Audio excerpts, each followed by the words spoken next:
Okay okay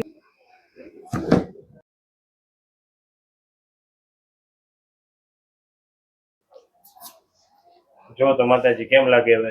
ઘણું સારું. ચાલો એકવાર પડતા એકવાર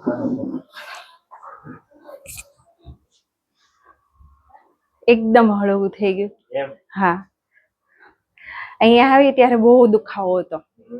બીકે એટલી લાગતી હતી કેમ કે ઘણી જગ્યાએ અમે ટ્રીટમેન્ટ કરાવી, પણ પછી એણે એમ કીધું તું આ અત્યારે દુખાવો છે ને પછી જેમ ઉંમર થાય ને એમ વધતો જાય, એટલે એક વખત તું બતાવી જો, કાંઈ નહીં થાય એમ. ના ના કાંઈ નથી. આપણે એકચ્યુઅલી શું કર્યું, તમને જે ગાદી દબાતી હતી હા એની હિસાબે આખી નસ દબાતી હતી. હા બરોબર, એવો જ પ્રોબ્લેમ હતો ને તમને? હા એ જ. અને એમાં શું શું થતું હતું તમને? હાલવામાં તકલીફ થાય, નીચે બેસીને ઊભા થઈએ ને ત્યારે વધારે તકલીફ થાય ને સવારે ઉઠીએ ત્યારે બહુ કેવરા આવે, હાલી નો એકાય. અત્યારે બહુ સારું લાગે છે. એમ. અને કેટલા વર્ષથી આ હતું તમને? 15 વર્ષથી. એમ 15 વર્ષથી. ક્યાંથી આવો તમે? અમે સુરતથી. 15 વર્ષમાં તમે કેટલી જગ્યાએ બતાવ્યું, કેટલું હશે આમ? અંદાજે અમે લગભગ 20 જગ્યાએ બતાવ્યું હશે. પછી તમારી સર ટ્રીટમેન્ટ સારી છે. ઘણી જગ્યાએ તો આખું શરીર આપણે મોડી જ નાખે, એટલે વધારે બીક લાગે કે નથી જાવું નથી જાવું એમ. પણ તમારા ઘણા વિડીયો જોઈએ ને પછી આમ વિશ્વાસ બેઠો કે હવે જાવું જ છે સર પાસે. રિલેક્સ થઈ ગયું શરીર આખું. ના હવે કઈ નથી થતું. ના એકદમ હળવું. જો હજી આ છોકરો થાય જેવું કઈ. ઓકે. અત્યારે આમ કેવરાવતું પેલા, અત્યારે એકદમ થઈ જાય. નીચે બેસીને એકવાર જોવો. તમે કહેતા ને નીચે બેસવામાં તકલીફ પડે.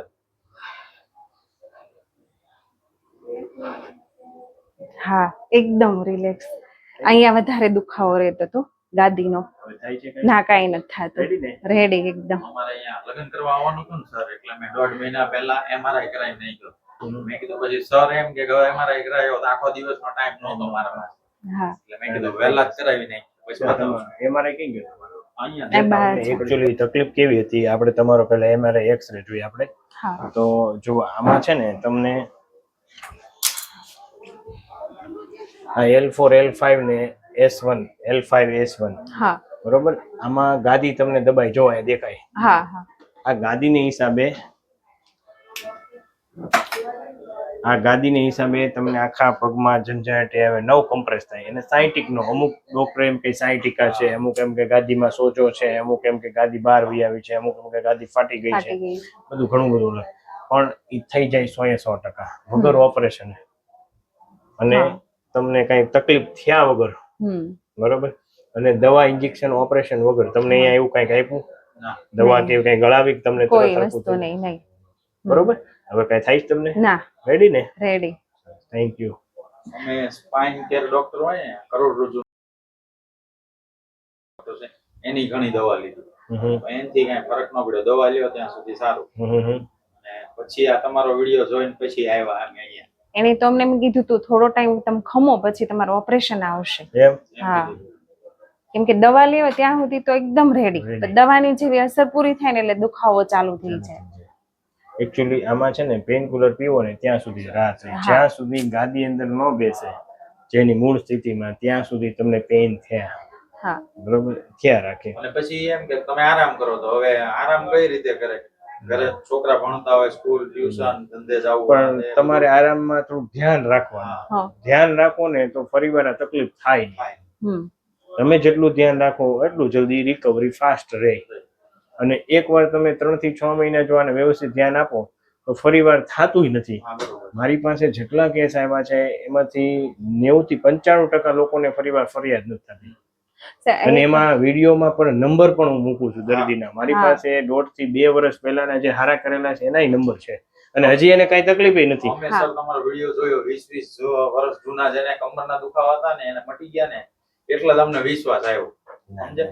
અને દર્દીના નંબર એમાં હોય. અને વિડીયો બનાવવાનું કારણ જ મારા હગાવાલા ને બધાને બતાવવાનું. ઘણા છે પેશન્ટ પણ બધા ડરે છે. ના ના, આમાં કોઈ તમને લાગ્યું ડરવા જેવું કઈ? મારા ફાધર ખુદ છે, એને 2 ગોઠણનો ઘસારો દુખાવો છે, તો હું એને લાવતો તો નો આવ્યા, પણ કે મારે કઈ કરાવવું નથી, રહેવા દે.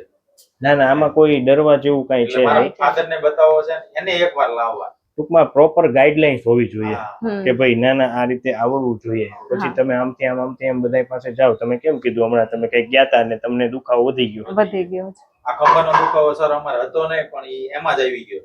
હમ. તમે કઈ કરાવવા ગયા હતા ને હા, તમને એને ખેંચ્યો હાથ એમાં. મને તો હાથમાં કઈ તકલીફ જ નહોતી, પણ એ કરાવવા ગયા ને એટલે પછી મને બધે બીજે લઈ જવા ને તો હું ડરતી જ હતી. પણ એને મને વિડીયો બતાવ્યો એ કે તું એક વખત આ સર પાસે જા, તને સારું લાગશે. ટૂંકમાં આનું પ્રોપર નોલેજ હોવું જોઈએ. હા, અમે બરોબર. નોલેજ વગરમાં અટવાઈ ગયા. પણ સર તમારી ટ્રીટમેન્ટ સારી. સરસ સરસ. હવે મને એવું થાય છે મને હાવ સારું થઈ નહીં, જશે. નહીં, હા થઈ જાય હો ને. સરસ. થેન્ક હા, you. Thank you. Very good.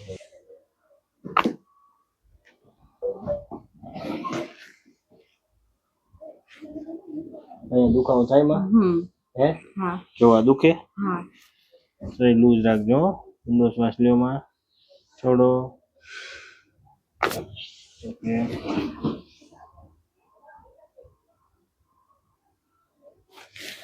Loose રાખજો હો માં.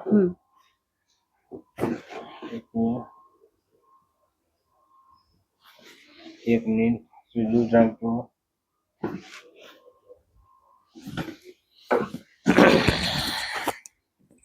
થોડાક નીચે આવતા રહ્યો.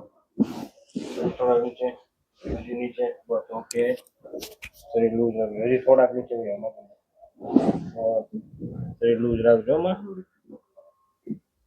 જો આ બધું છે ને તમને થોડું ઘણું શરીર લૂઝ. ઊંડો શ્વાસ લ્યો થોડો.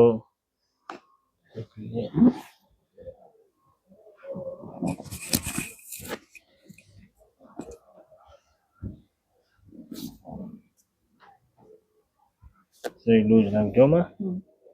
ઊંડો શ્વાસ લ્યો. શરીર લૂઝ. ઊંડો શ્વાસ લ્યો છોડો. ઓકે. ઊંડા સુઈ જાઓ.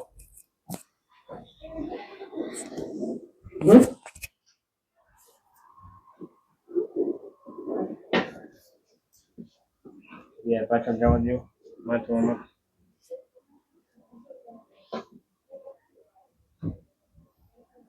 ઊંડો શ્વાસ લો છોડો. ઊંડો શ્વાસ લો છોડો.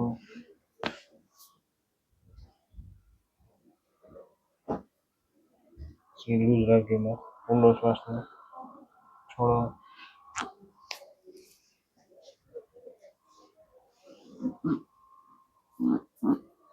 શરીર લૂઝ રાખજો માં. ઓકે. લૂઝ. ઓકે.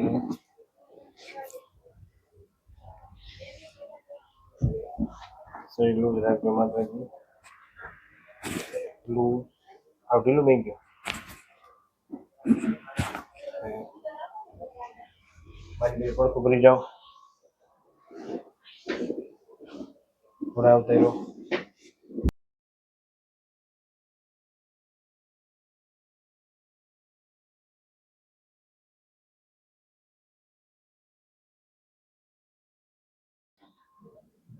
શરીર લૂઝ રાખજો.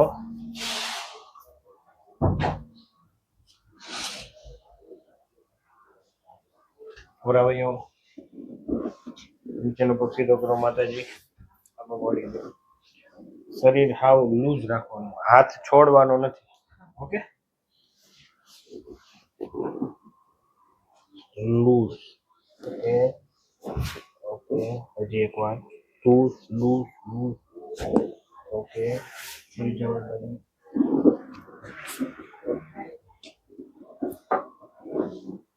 થોડા આવતા રહ્યો.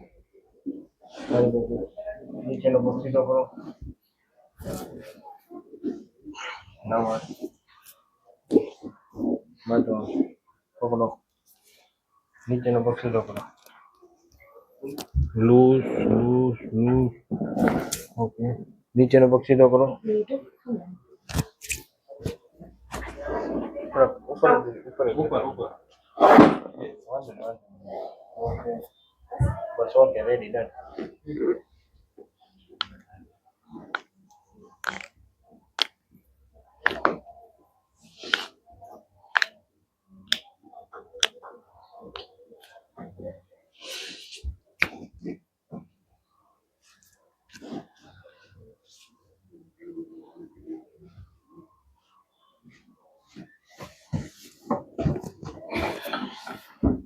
લૂઝ રાખજો. અહીંયા લઈ રાજા થોડોમાં. ઓકે પછી કઈ કઈ ન થાય પણ ખબરી જાઓ બેસી જાઓ બેસી જાઓ બે પગ નવા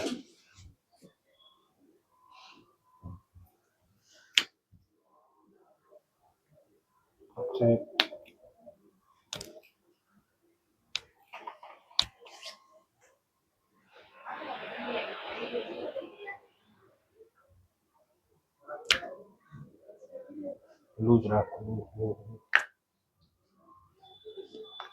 ઈ સાહેબ બહુ દુખે કઈ ન થવાનું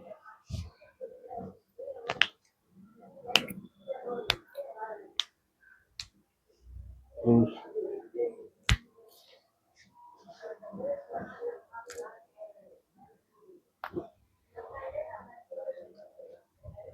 દુખે તો